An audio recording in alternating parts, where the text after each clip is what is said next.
Alright y'all, so I'm back at it again with another video, and today we're going to be talking about Instagram Reels from Jasmine and Natalie. Now we all know that they had a run-in before on their show, not Hunt for Love. I'm thinking of that because it just went off. Last Resort, it was Last Resort second season, but this video, it has nothing to do with that. It's two separate situations going on here.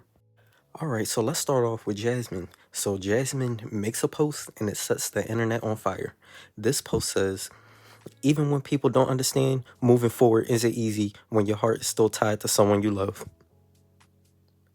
Really? Let's continue. Grieving a relationship leaves wounds that makes it hard to open up, even to someone who has fought so hard for your love.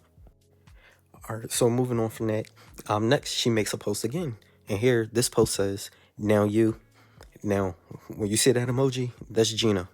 So, now you, Gino, start having a tantrum and accusing me of a smear campaign against you. I know you follow me from fake accounts. Know the following. Stating facts isn't a smear campaign. A smear campaign is when someone spreads lies. Okay, Jasmine. So, you're on the smear campaign, aren't you? Because you posted this photo of your child and you put your child with Gino's last name. Smear campaign, huh? So at this point, your posts are just getting confusing because one minute you're putting Gino down for dating other women, then you're giving Matt praise for being a good man, but then you don't like Matt and say you're never going to be with him, but you want to go back to Gino. Come on, make this make sense. It gotta make sense. So next post from Jasmine says, why is Matt calling me mama? Well, let me say, I think that's supposed to say, let me say that I don't know why to begin with. Huh? It's his thing, and I've heard him even call his sister mama as well, and she doesn't have any children. It's like his affectionate nickname. Not my favorite, by the way, but whatever. Here you go, still smearing. Just sending hate through the room. And if he want to call you that, just let it be the nickname. I mean, if it's not your favorite, let him know. I'm sure you have no problem saying that. But moving on, then she posts, imagine then going to the tell-all, last resort, almost everyone being rude to you, you get bullied for 2 consecutive days, and Gino, as usual, never states all the women he was dating, and when we were at the last resort therapy. Then the last post I have from her is, in the coming episodes, you'll see how I discovered I was pregnant, I was still having my period, jumping and running like nothing. I thought my period was a bit unusual, fewer days because I was getting menopause. Huh. Right there. I guess it explains why you're going on this crazy rampage and your antics are just uncalled for. Menopause. Now, after everything you went through, it's comments made by Matt and Jasmine. Kind of shocking, if you ask me. Matt says, I love you, and I've waited patiently because my heart believes in us, but it hurts to feel like my love isn't met with the same care. I wish it could be easy, but begging for love wears on me. Clearly, Jasmine does not like this kind of stuff, so why do you do it? As a matter of fact, she asks the same thing. She says, why you have to comment this kind of stuff here to make me look like the bad guy? Then you complain when I overreact. Come to pick up your mail, by the way. I'm not a post office. So wait a minute, are y'all even together anymore? Now, I will say what is giving is that Jasmine's hormones are all over the place. You say you love Gino, don't want to be with him. You say you love Matt, you don't want to be with him. But then y'all not living together and you're accusing people of smear campaigning. Jasmine, are you pregnant? Because that's what it's giving. It's giving that you are currently pregnant. What? Your 4th child?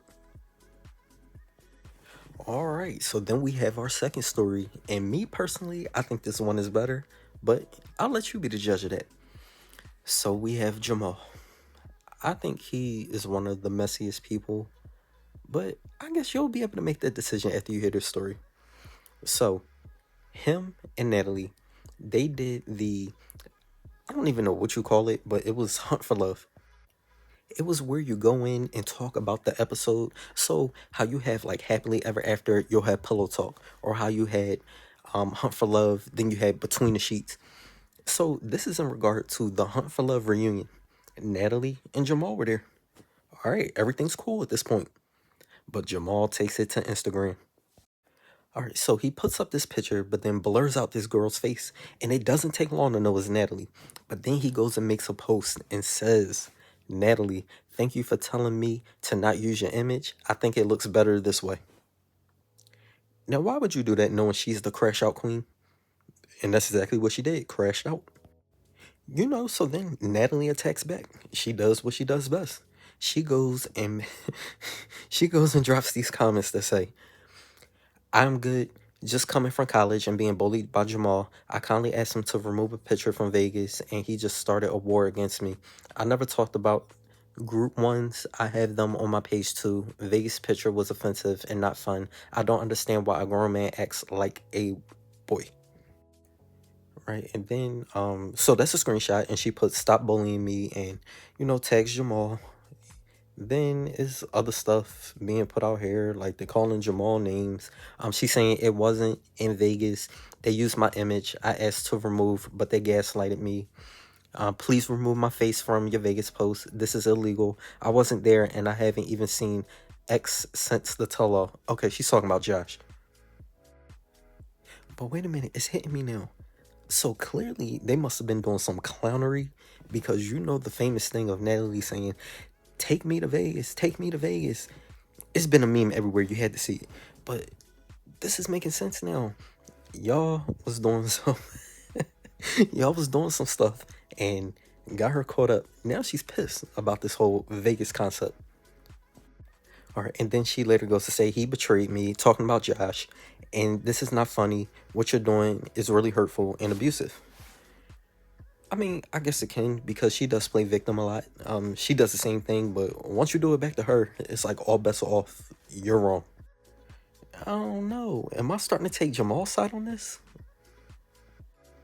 So, yeah, of course, Jamal claps back. Of course, he has to pull out his receipts again. And it's a DM between him and Natalie. And it basically has Natalie reporting him and saying, do not use my image. I was too nice.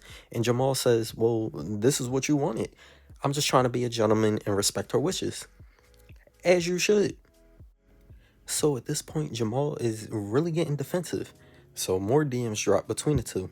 It says, well, Natalie says, whoever posted it, he can delete only my pictures. Just click on dots. I need a good image of me. I work too hard. Jamal responds back, Natalie, you have 1,000 of pictures everywhere. Do you go to all the bloggers and tell them to delete your pictures? You told Josh I was flirting with you in Miami. But wait a minute. You and her in Miami flirting? Well, what were you two even doing in Miami? And clearly Josh wasn't there. I mean, he could have been in Miami, but clearly he wasn't in the room. This is just crazy. It brings me back to Last Resort. Remember, everybody said Josh and Sophie were sleeping together? And it's just like, that's your friend's ex. How is this even getting complicated like this?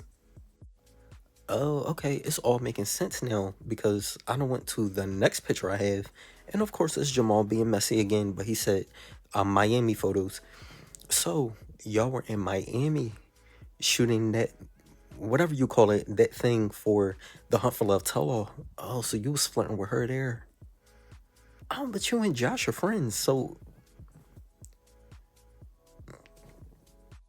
See, it doesn't make sense for them to flirt. But at the same time, I mean, Jamal, you're single and she's single. She's ready to mingle. I guess you are too. Y'all both clearly getting checks, so y'all both got jobs. I don't know. I guess do whatever you gotta do. But if I get any more updates on this, I will definitely post here and let y'all know about it. As I was editing this video, I came across a post from Tim on Facebook. And I want to give a congratulations to everybody that did Hunt for Love. It says, Hunt for Love draws over 11.6 million viewers. It says that it was ranked as number 2 series in cable in 2025. And it was also consistently ranked as the number 1 program that was non-sports. Alright y'all, so that is it for this video, and I do hope that you enjoyed it, because it took a lot of work to do this one with the back and forth and all the posts and the outrages and the smear campaigns. But thank you for watching, and please make sure to like, comment, and subscribe, and I shall see you in the next video.